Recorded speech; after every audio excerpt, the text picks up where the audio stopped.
As the New York Jets gear up for a Week 15 matchup against the Jacksonville Jaguars, quarterback Aaron Rodgers finds himself at the center of yet another media firestorm. Both the Jets and Jaguars entered the 2024 NFL season with playoff ambitions, but disappointing campaigns have left both teams with 3-10 records. While the on-field stakes have diminished, Rodgers' recent comments on sports media have ignited a heated off-field debate, drawing sharp rebukes from ESPN analysts, particularly former Pittsburgh Steelers safety Ryan Clark. The controversy began during Rodgers' regular Tuesday appearance on the Pat McAfee Show, where he offered candid criticism of how sports media has evolved during his 20-year NFL career.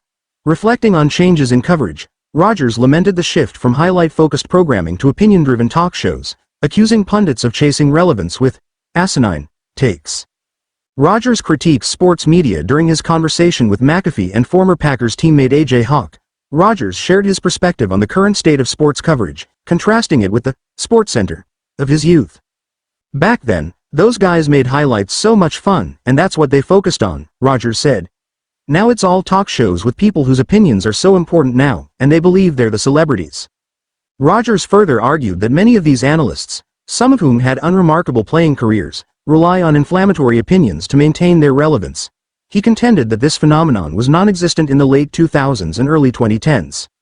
These experts on TV, who nobody remembers for what they did in their career, have to make comments to stay in the conversation, Rodgers said.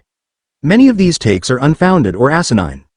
While Rodgers acknowledged that the rise of talk shows, gambling, and fantasy football has bolstered fan engagement and player salaries, he described the changes as a double-edged sword. He also noted that while the league now boasts better athletes with a less violent game, it suffers from a lower collective football IQ due to reduced practice time. Clark responds, "This dude is a fraud." Rodgers' remarks quickly sparked a backlash, with several ESPN personalities, including Mina Kimes and Stephen A. Smith, responding to his critique. However, it was Ryan Clark who delivered the most scathing rebuttal during Friday's episode of First Take.